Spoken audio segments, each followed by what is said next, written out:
Buenas tardes, ingeniero. Este es el infovideo número 10 de la práctica de voltamperimétricas en circuitos de alterna por los estudiantes Alan Carbón Piña y Alan Sánchez del GR2. Descripción del laboratorio. El laboratorio cuenta con mesas de trabajo, cada una equipada con un multímetro de mano, un multímetro de mesa, cuatro interruptores monopolares, un interruptor bipolar con fusible de 1 o 2 A, tablero de resistencias electrónicas, una fuente de voltaje DC y juego de cables. Bueno, para empezar con la práctica, bueno, se nos pidió como primero implementar el circuito de la figura 1 con los datos de trabajo del preparatorio, medir el voltaje y corriente en la fuente considerando cada uno de los tres casos de trabajo, conectar el osciloscopio tomando en cuenta que el punto C sea la referencia a tierra y los puntos A y B van a los diferentes canales de este.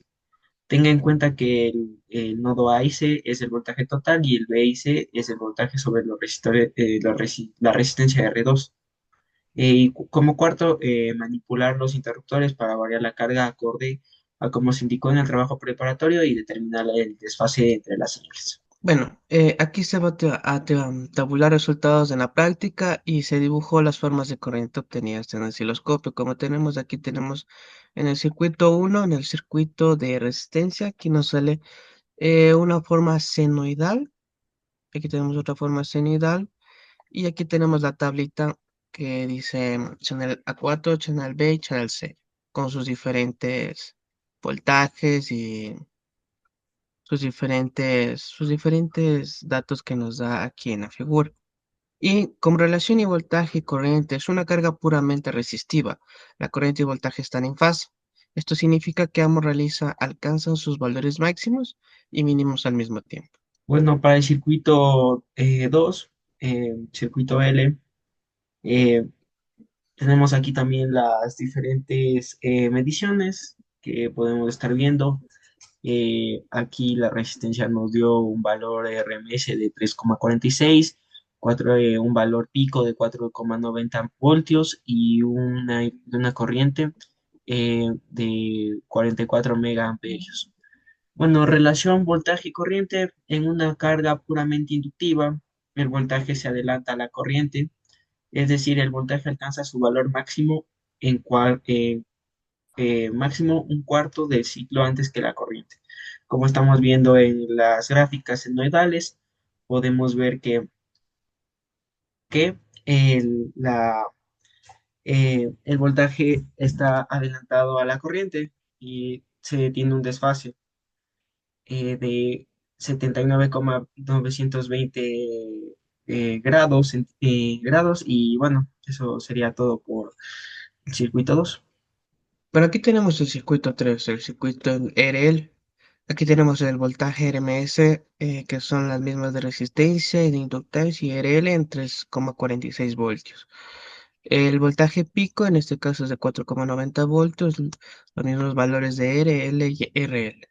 En cambio, la corriente de RMS en resistencia es 31,7 miliamperios, de inductancia 8,81 miliamperios y RL 34,4 miliamperios. La corriente pico, en este caso la de R, es 44 miliamperios, de inductancia 12 miliamperios y RL 48,6 miliamperios. En desfase, en resistencia hay 0 grados, en inductancia es 79,920 grados y RL es 12,96 grados. Relación voltaje-corriente. En un circuito RL la corriente se retrasa con respecto al voltaje debido a la componente inductiva. El ángulo de desfase depende de la relación entre la resistencia y la reactancia inductiva del circuito. Bueno, luego se nos pidió calcular el voltaje y la corriente en la fuente y compararlos con los resultados obtenidos en la práctica. Como estamos viendo aquí, se tuvo primero un voltaje de 5 voltios, una frecuencia de 650 Hz que ya se nos indicaba y una inductancia de 0,1 hendrios. Luego, bueno, haciendo los cálculos, pudimos obtener una corriente total, la que se está viendo en pantalla, que es 716 con un ángulo de 89,99 grados. Y bueno, esa sería la corriente. Y el voltaje sería de 3,34 voltios, que se está viendo arriba. Y bueno, eso será todo lo que hicimos como cálculos y eso.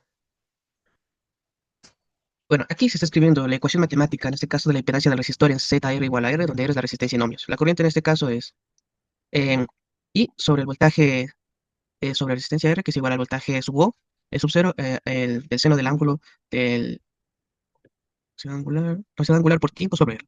En cambio, en el inductor, la corriente es el voltaje sobre ZL, que esto es igual a B sub cero sobre el seno del ángulo de velocidad angular por tiempo, sobre JWL. Y en cambio, en condensador para un circuito con un condensador, la impedancia ZC es igual a 1 sobre JWC. El voltaje en el condensador es B, voltaje sobre voltaje sub cero, el seno del ángulo de velocidad angular por T. En este caso, la corriente es igual a voltaje sobre ZC. Esto es igual a JW, capacitancia por voltaje sub cero sobre el seno del ángulo de la velocidad angular por tiempo. En este caso, resistor inductor. Para el circuito RL, la impedancia total es la combinación de la resistencia y la inductancia.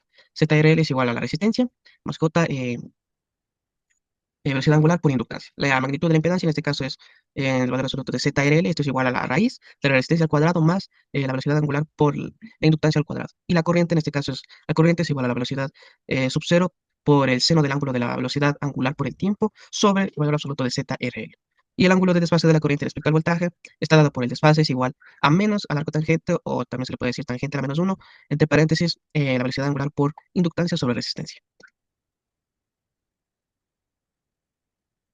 Bueno, aquí tenemos también las de resistor y capacitor en un circuito capacitivo. La impedancia total es resistencia menos J sobre 1 sobre WS, que es capacitancia por velocidad angular. Y bueno, la magnitud de la impedancia es la resistencia, sí, la impedancia total es igual a raíz de resistencia al cuadrado más W sobre velocidad de un inductor menos 1 sobre WC al cuadrado.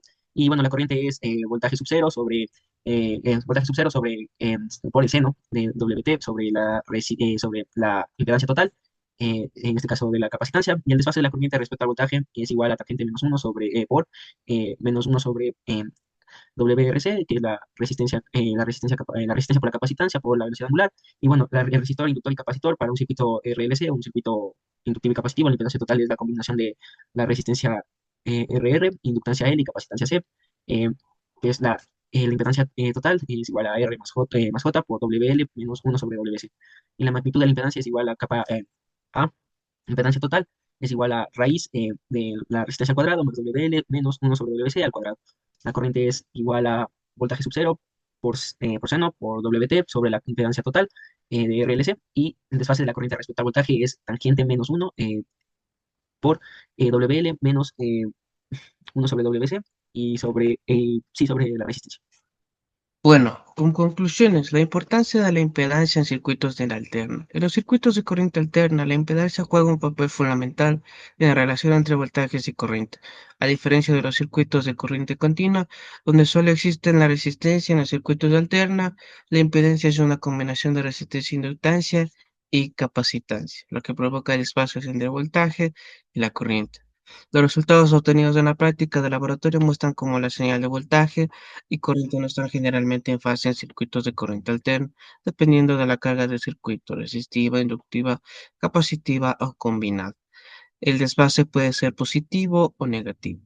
La práctica en laboratorio resalta la necesidad de contar con equipos de medición adecuados, como osciloscopios, generadores de señales y medidores de fase. Y también las puntas de osciloscopio, que también se obtuvo ciertos problemas a la hora de hacer las gráficas en el generador de funciones, porque había sonidos cuando se conectaban las puntas de osciloscopio, había ciertos sonidos, entonces eso era también un problema para la generación de señales.